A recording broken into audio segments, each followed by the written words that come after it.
You really love your tea, huh?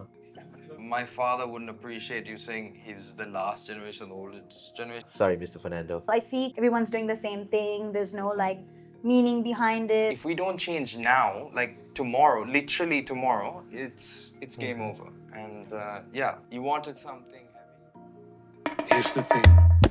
Some conversations sit at the intersection of legacy and reinvention, of heritage and curiosity, of business, creativity, and responsibility.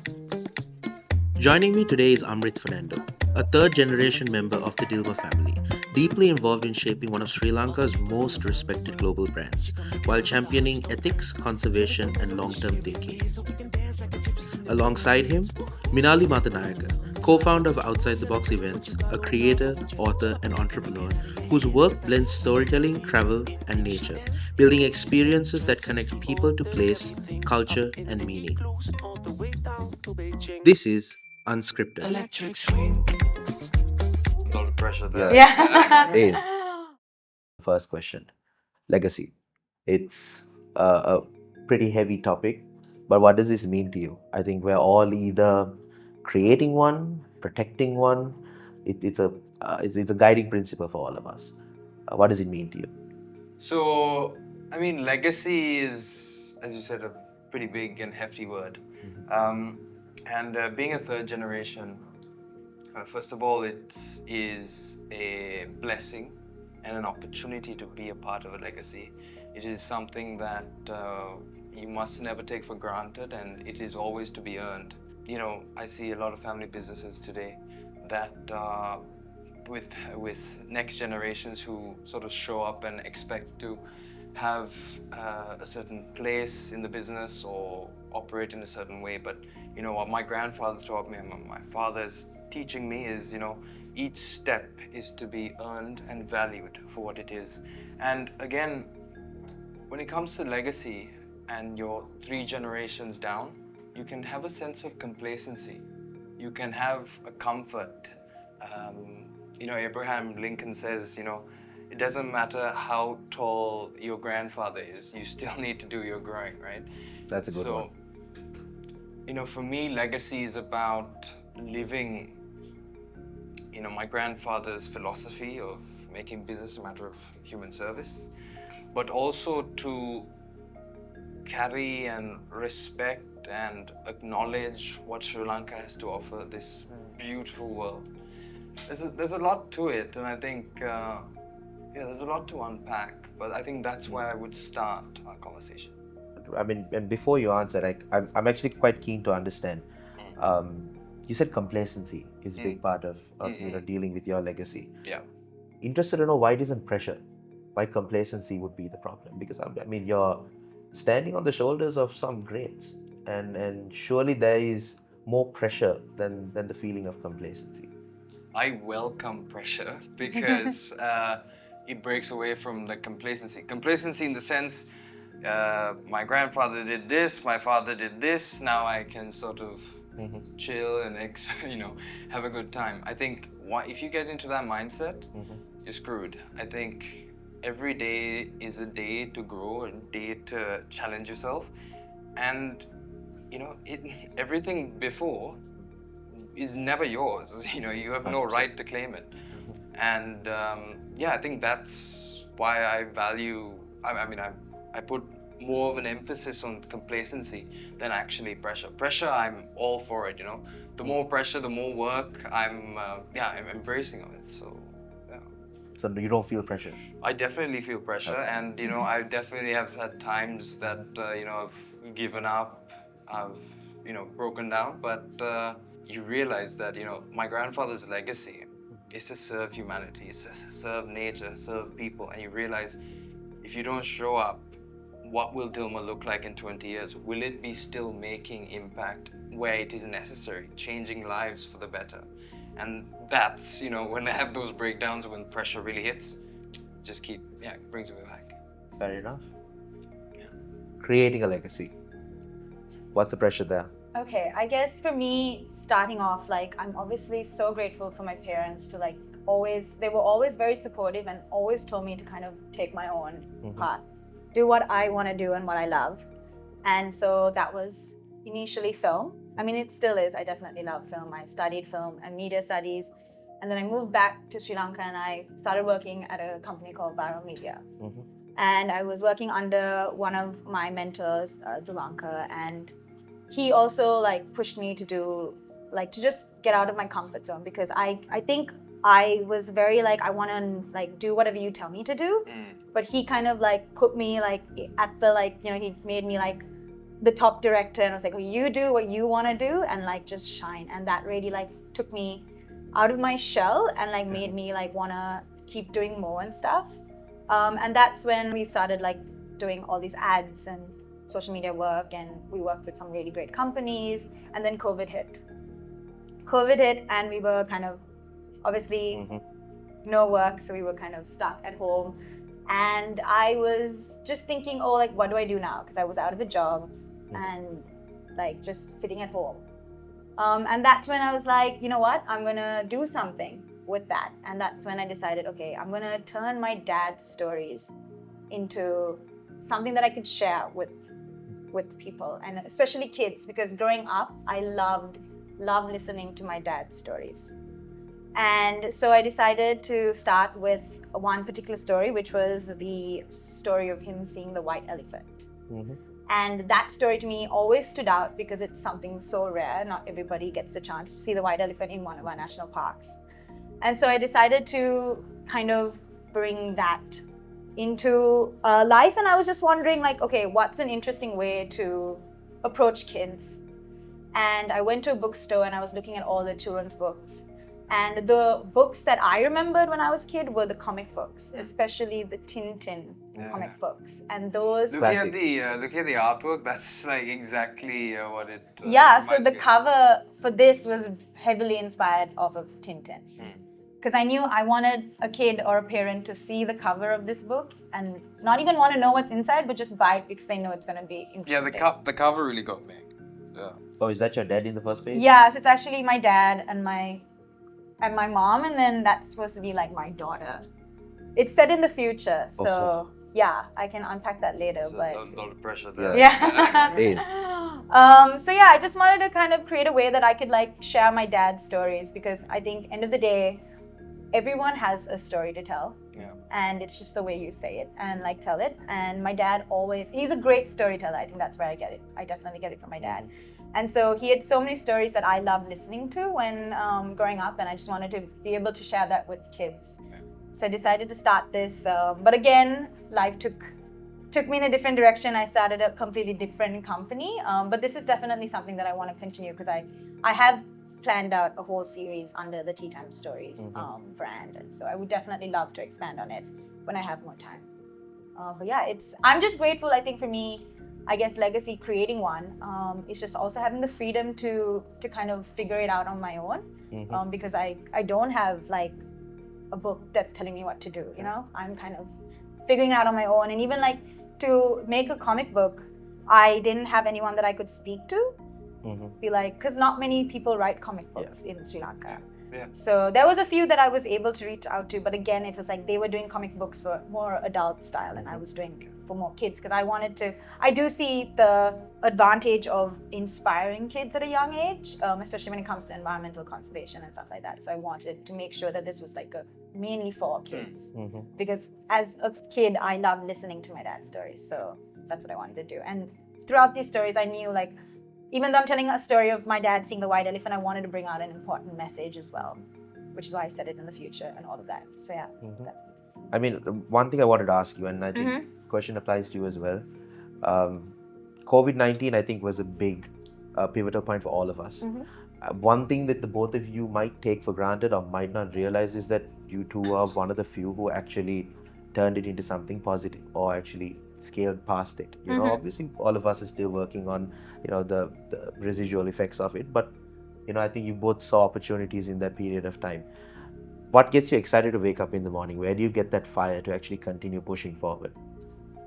I think for me, when it comes to the book and stuff, and even just what I'm doing right now, it's just the feedback from like just knowing that I've inspired kids or like adults. They would reach out and be like, oh my God, my child likes this. I also read it and it was really interesting. So that really inspires me to keep going.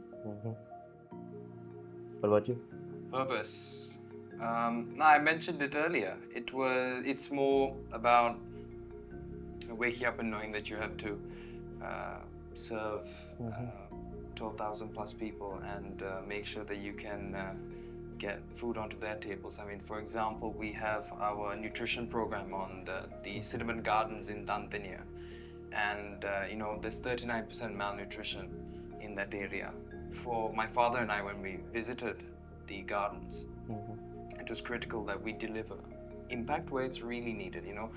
We don't just fund through a charity, or we don't just we don't give it out. It's done by us. We have 300 plus people on the ground to ensure that we can get it to the right people. So when you ask me what helps me wake up in the morning, first of all, it is the excitement that tea has for the new wellness generation. But it's also that every cup, this cup and your cup right here, have actually delivered impact back to either the gardens or to the people whoever. I mean, even in Cyclone Ditwa, where funding, we're doing as much as we can to help, right? So knowing that is, I mean, that's what essentially drives me. Yeah. Could get better. I mean, if the viewers couldn't already tell, the two of them are phenomenal storytellers. One question I wanted to ask the both of you is, how has storytelling changed? And Amrit, I want to start with you, because when you take a look at Dilmah, the storytelling that you guys have done from the start has been consistent with family and culture and principles. But the way you tell that story has changed over time. And I actually have a hot take. When Dilmah was initially, pushing their marketing, they were sponsoring the Sri Lankan cricket team.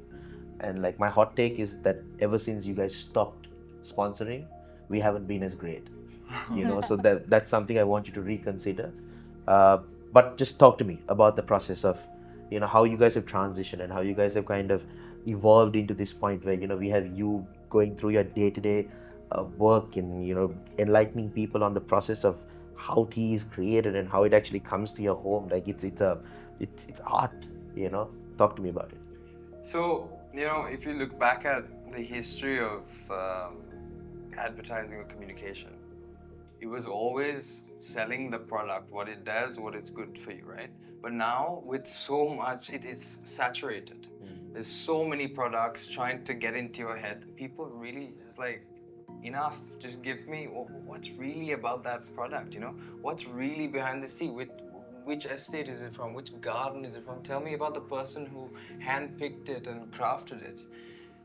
Now, more than ever, people want authenticity. I mean, everybody's talking about authenticity, right? So, when I mention authenticity, that comes to the artisan behind this cup of tea. In my case, it's tea.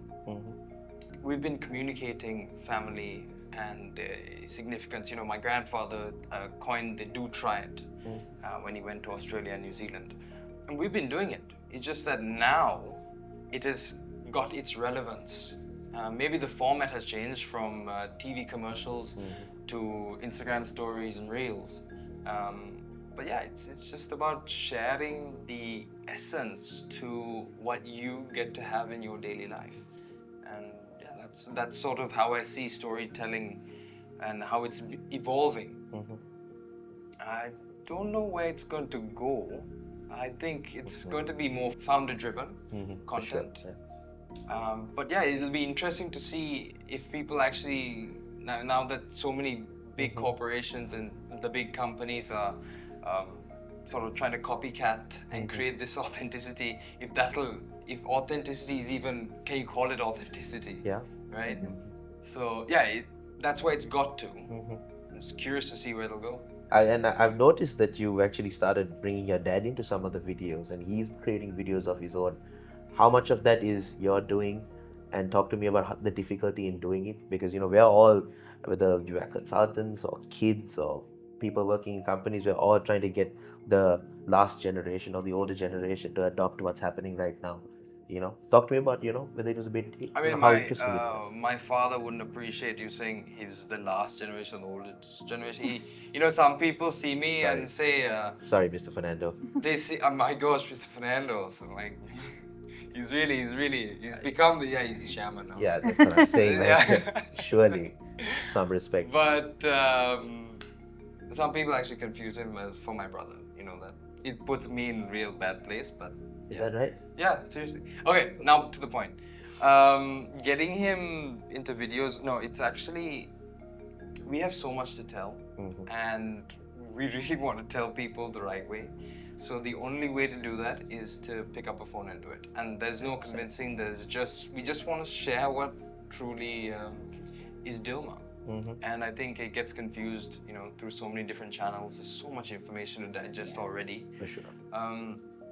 So we just wanted to be true to ourselves, true to the brand, true to my grandfather's legacy, and present it the best way we can.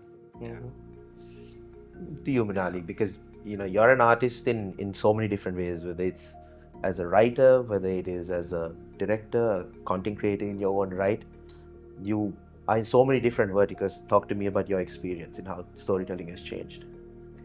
Okay, so again, basing off of what you said with authenticity, like it's so important to like always be authentic to yourself. And I think for me, like you said, there's always a story to tell, and it's just how you tell the story.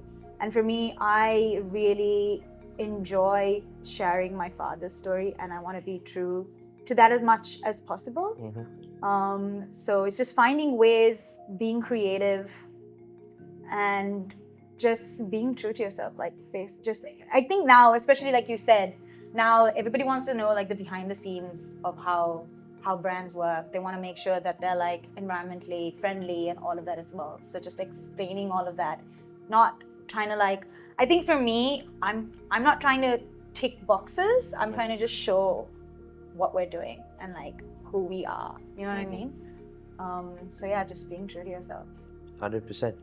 I mean, that's a statistic that I read very recently. It was a MIT research that was done relatively recently, and it was quite concerning because what it said is that people who use generative AI, the products that they create are seen as 40% more creative, and that is, I mean, it's concerning to some people. For me, I understand why, but Minalee, starting with you, like, I want to know what you think about artificial intelligence, and is it really a threat to creativity and storytelling? Because I mean, I can imagine the amount of hours you put into actually making this product. Yeah.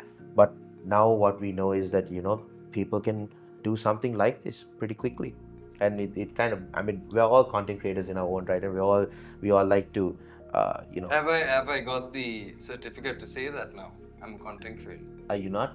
I haven't claimed the. I think I think you got to put it in. I think you are. I don't You think need a that is. certificate. We don't have a committee yet. Not a committee. Yeah, Once you do, sort me out, huh? I got you. Talk to me about how you feel about AI. Is it a threat to creativity? Like I said, I mean, you put so many hours into making this product, but now people can do it pretty quickly. And maybe the IP is not the same, but creativity is now, it's seen in a different light. How do you feel about it? Is it scary? Is it something you're embracing? I think there's a good side and a bad side. And for me, the bad side would be that it makes people lazy. Like you said, I did put so much effort into this. And even like what I'm doing right now, I think AI you're able to take the easier way out. Like, it just depends on how you use it. Like, if I were to use it, I would, again, only use it to a certain extent. I wouldn't use it to do everything. I would just help me go, make it more better, but I wouldn't make it do everything. And I see content creators or like certain people just like do everything on AI, and it just sounds very like everyone's doing the same thing. There's no like meaning behind it. There's no like passion behind it. I think it really loses. You're just like doing it just for the views. I think that's what a lot of people are doing now. Like the views, I get it. The views do get money, and I think that's where storytelling kind of falls apart, and creativity as well. Because I think there's a difference between people that are doing it for the money and then the people that are doing it for passion. And I think the people that are doing it for passion don't use AI to do majority of the work. They're just doing it to improve their work, whereas the people are doing it for money. And again, I don't blame them. Obviously, you have to make money the way you make money. It's up to you. But I feel like it is making, especially the younger generation, so much more lazier. I mean, we used to handwrite essays. Like they're like, that's crazy that you used to I don't handwrite miss an that. essay. You know what I mean? So it's Yeah. like, it's just sad. Like some people can't imagine us going to university without AI. Fair enough. So I think it's making the next generation a bit lazier. I don't want to use the word dumber. It's just the way you use it. You just did. I'm not. I didn't want to say that. I'm not saying it's making them dumb. I think it makes them lazier. It's not. They're not pushed to do anything. You know, they're not Fair pushed to do the research. They're not finding the passion.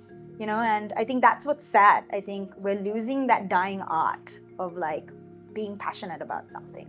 Fair enough. Like I'm very passionate about storytelling, and I will try and do whatever I can to make the story better. And if using AI will help me make it better, I might use it, but I'm not gonna let it take over the project that I'm doing. I had one more point that Go I for wanted it. to bring out. I think also with AI, when it comes to like artists, it's like they're copying their work, which is really sad. Because I worked with Akila for this book, and you know he's worked so hard, and I've seen all the other stuff that he does, and then you could just put that on AI and then repeat it, like replicate it, and it's just sad. You're taking away work from people as well, and it's his style of like that he's created for himself, and just AI can just copy that. I think that's a really sad thing as well. For sure. I mean, I get that. I'm interested to hear what you have to think, because people said that about the calculator. People said that about the digital camera. People said that about the computer. At what point are we forced to adopt, or should we stand against it? What do you think about it? You know, I don't subscribe to Darwinism, but I believe this is just another evolution in humanity. It's a need and it's essential because, you know, we look at jobs today. I think it's just a chance to elevate and grow and build. It's just humanity going one step up. There is the negativity, there is these dystopian thoughts and all that, but I think there's more opportunity than the downfall of humanity is, in so to speak, some terms we can say. I guess I agree and also disagree. I do agree that it is something that is needed, evolution, like you said. But I think it's just also taking away so much as well, and I think we have to find a middle ground to it. And we haven't been able to find that yet when it comes to like copywriting and like making people lazier. I think it just depends on how you use it. Like, yeah, it really depends. At the end of the day, it's really how you use it. Oh, yeah, so I have this principle at work where I say, if it's something I need to learn, there's no AI. But if it's a skill I need to develop and evolve, That's AI. Because you look at prompts as well, right? Yeah. And I love Illustrator, I love Photoshop and playing around, right? But even to prompt is a skill. Yeah. I've realized. 100%. You can say inspiration, blah, blah, blah, and then get something. But you need to take it a step further to get exactly what you want, right? So humanity is always going to be a core principle in creating, I believe. And the people who just use it and just pump out content, eventually there's going to be like a cap, right? And those who are lazy or using it for, brain-numbing tasks, it's going to be left behind. So, I mean, it doesn't really matter. If you just know how to use it, do it right, and then crack on. Yeah. And we're not agreeing that people are dumb. It's just, Of course. it's an opportunity to grow. 100%. I But agree. yeah, I think to grow, you need to use it the right way. And like you said, if you don't, you're just going to fall behind. Yeah. I think that's a big part of embracing it. I think running away from it might be a problem. I think. How do you guys embrace it? I mean, we embrace. The thing is, it's so novel. It's so new. We're figuring it out every single day. I mean, Is it new? It is new. It's developing every single day. Yeah, I mean, it's evolving. It's evolving in a rapid it keeps changing, and I mean, the application of it is, you might not imagine where it could be used, but like all of a sudden, our head of productions will come and say, okay, we can use it here, and then now we're using it there. So it's something we're But figuring doesn't out that as well. excite you also? Absolutely. I love the thought of it. A couple of years ago, and this was a while ago, maybe like 3 years ago, I was invited for a panel discussion, and we were talking about the impact of AI. And it was at AOD. So we were speaking to an audience of designers and artists, and I was one of the few panelists who was pro AI. And we had a designer from overseas, a professor, and a couple of really smart people. I don't know why I was even there, but I think the overall sentiment was that everyone hated the thought of it. This was 3 years ago. Everyone was afraid of it, and I stood there and I tried to kind of reason with them to help them understand that, okay, maybe this is the future. But I do think that firstly, Sri Lanka is 3 years behind the rest of the world. There's a tendency there, but I do believe that, like, in the next 3 to 5 years, the people, the skeptics would have changed their minds as well. And for us as a company, as a consulting company, we tell all of our customers, if you can do it better than us, you should do it. And if you're using AI, you should 100% do it. We will tell you how to do it. At the end of the day, it's about making things more efficient, making things faster. That's how we develop a society. So that's how we see it, but it's still new. I think the challenges of AI are still unknown to the three of us entirely. It's augmenting. It's not 100%. It's yeah. I love that word. I think when people say AI, people think artificial. No, it's augmenting. It's improving. So I'm with you there. Now, to completely take a different turn in the conversation, the both of you care extremely deeply about conservation and social responsibility. You both have taken it out and pushed it out in so many different ways.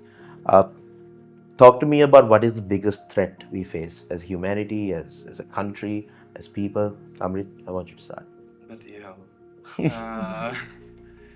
Oh, that's a loaded question. You can't just say that. I feel like that's a very loaded question. I mean, the thing is, it's a big part of your purpose, and it's also a big, driver of your success for the both of you. You want me to generalize to the one thing that's maybe can I speak on my industry? You can do whatever you want to do. Okay, great.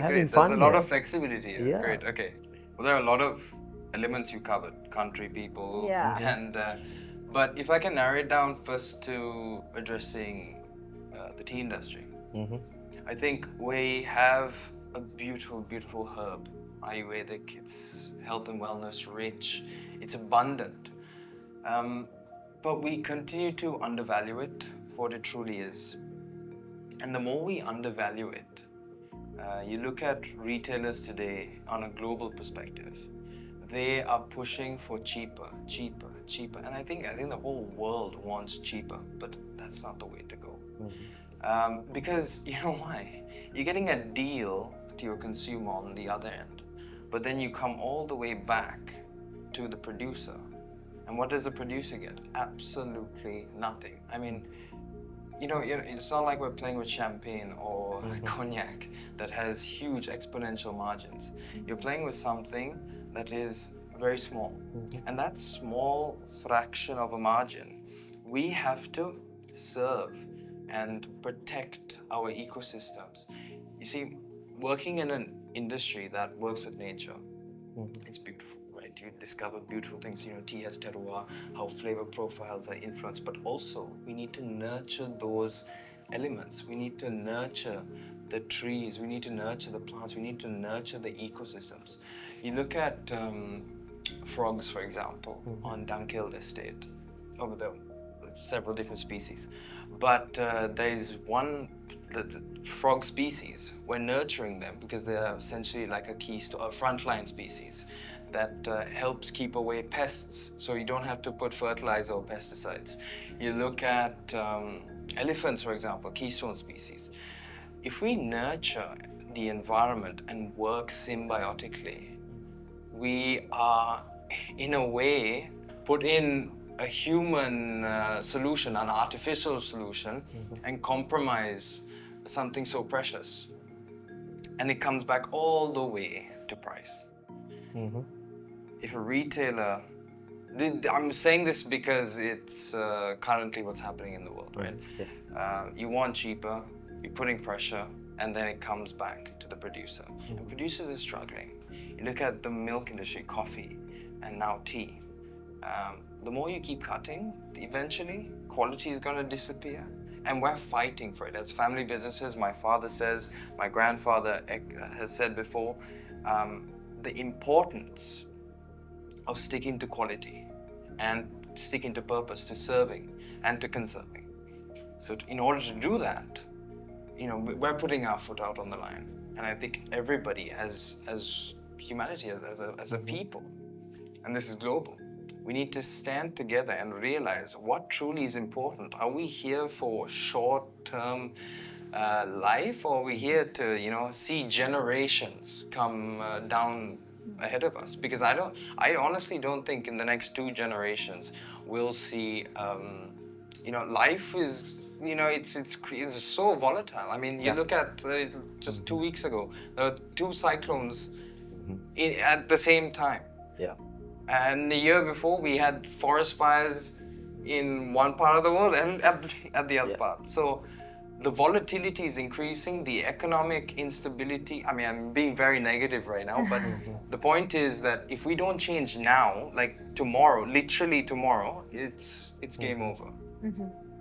And you wanted something heavy. No, it makes sense, but I have a bit of pushback. Go on. Because what you're talking about is that the value of your product is in all that goes around it, from the ecosystems it protects, to the people behind the product, to the factories, the entire supply chain, right? But to the people that care about the product, to the people who like to they just enjoy a nice cup of chai, or a lovely cup of lemon tea. Maybe they don't understand the story around it, so maybe they don't value that story as much. Yeah.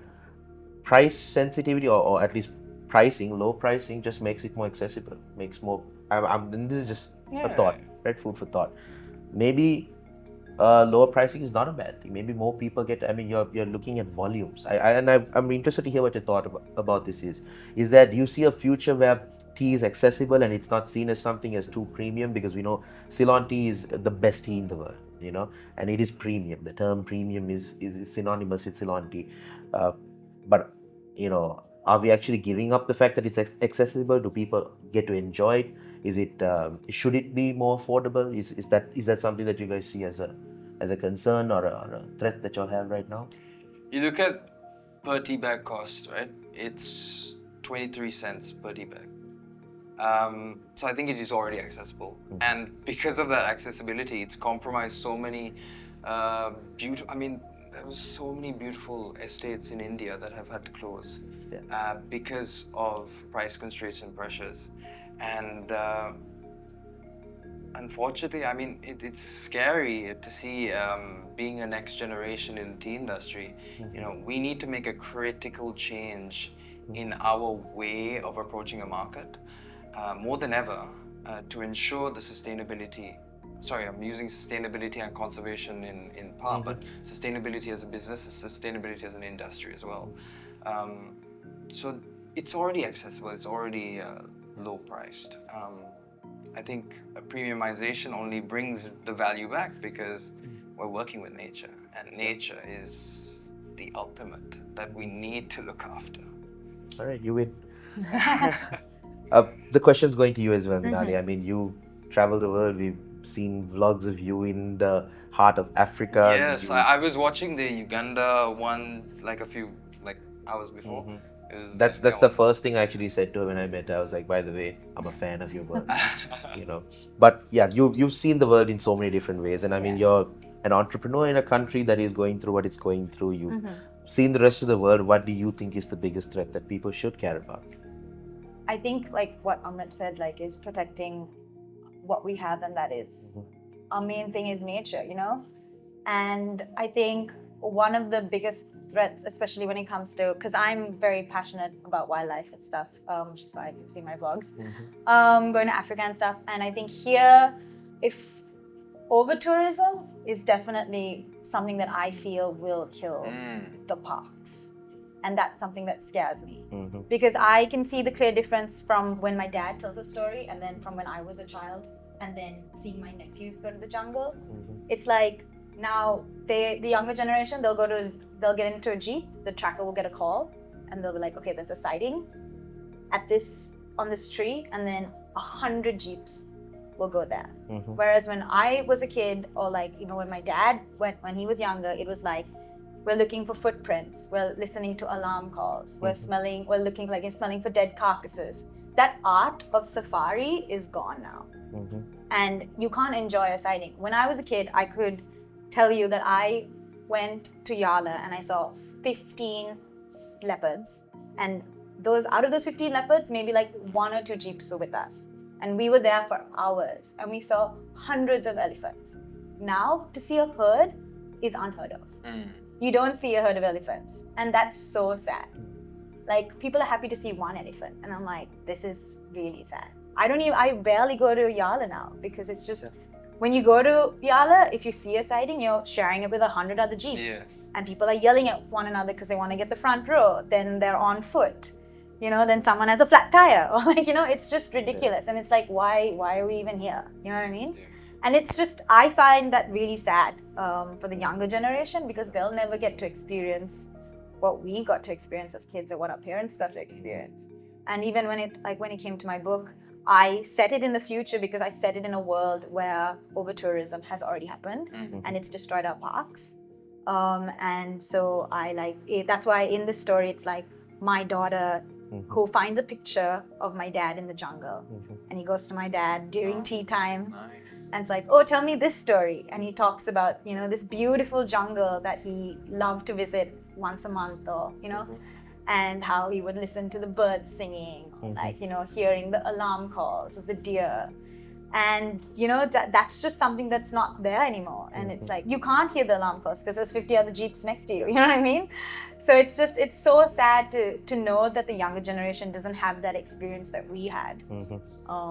So that's something that I feel like we need to protect. And For sure. I mean, people are coming here for our beautiful nature and stuff like that. Our country has so much to offer. We don't just have jungles, we have a beach, we have paddy, we have mountains. And if we don't protect it, because I understand that we do need tourism, I understand that. But if we're not going to do it the right way, we're just gonna, in a couple of years, like you said, that we're not gonna have anything to offer.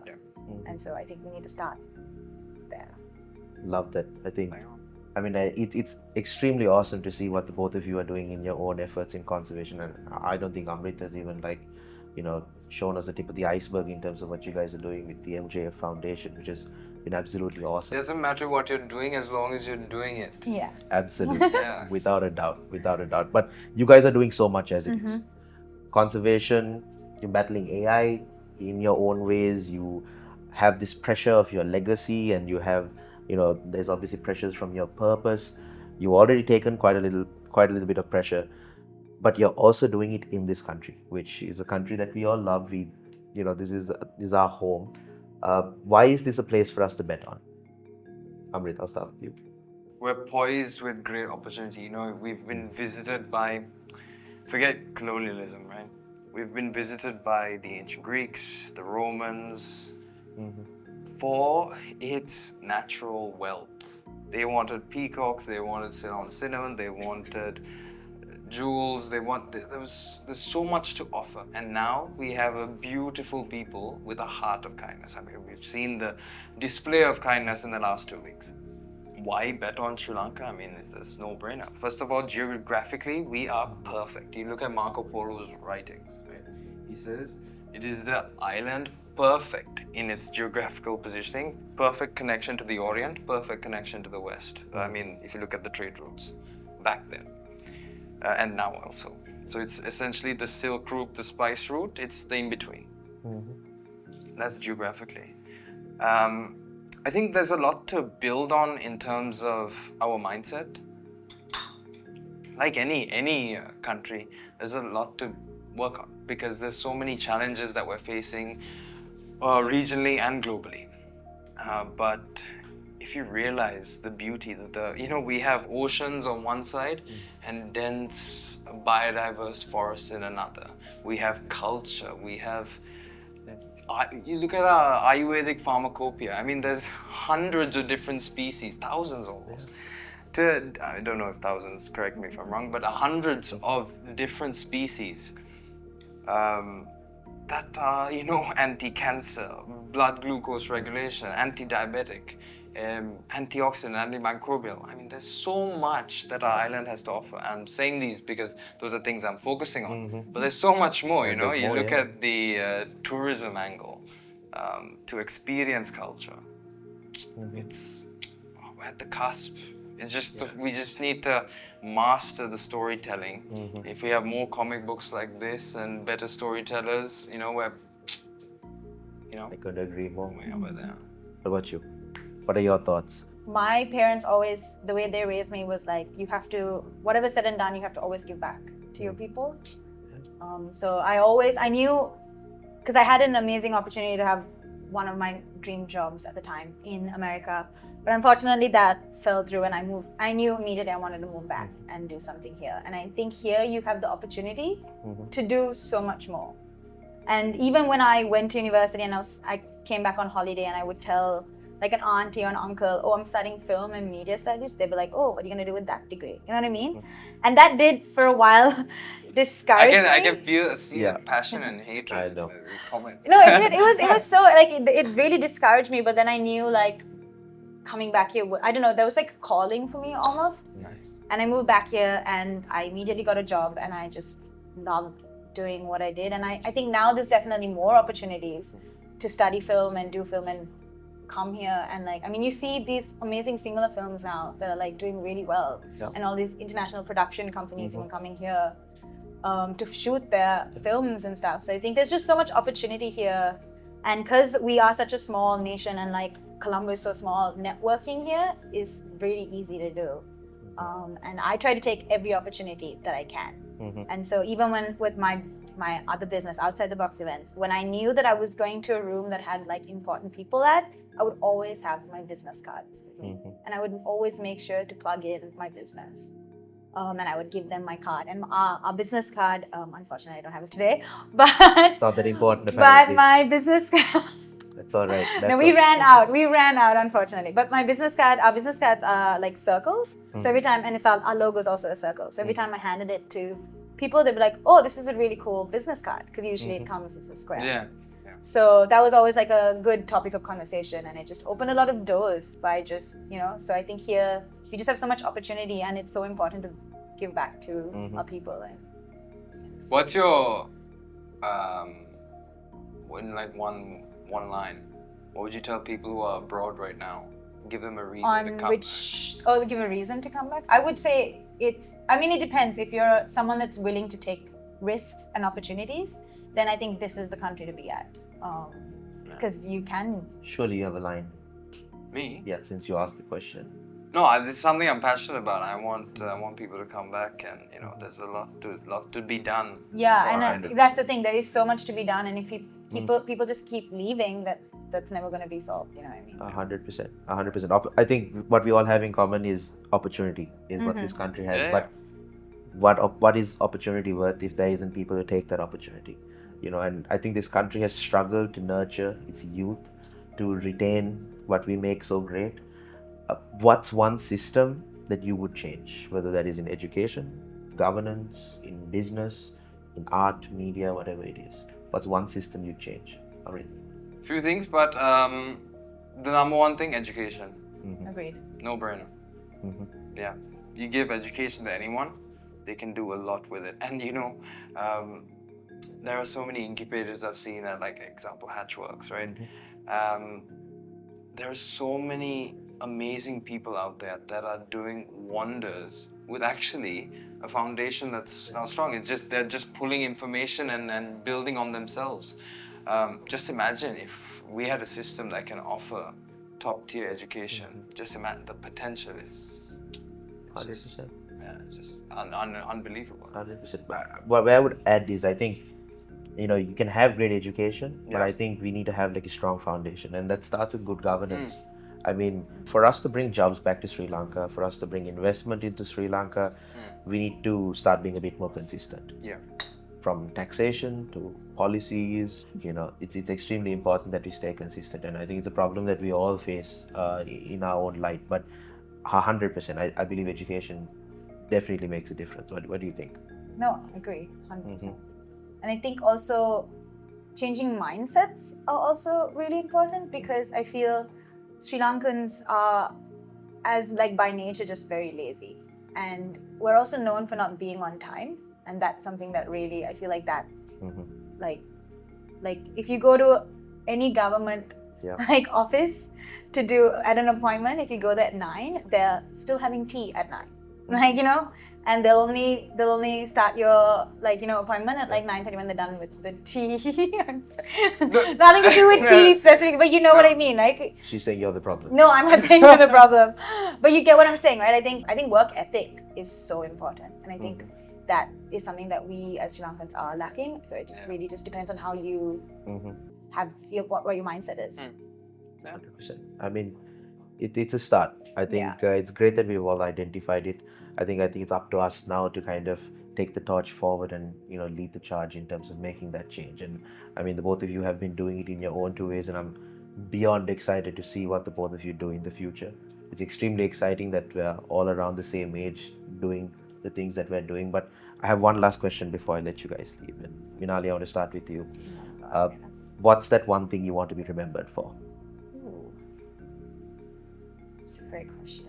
I know. I think for me, especially when it comes to outside the box events, as a kid, I used to love going to McDonald's and having those birthday parties there, because those games at those where it's like just pick up the most amount of straws or The best. dancing on a piece of paper, those were my childhood, And I used to love whenever I saw an invite and I saw that like it was at McDonald's, I knew it was going to be a great party.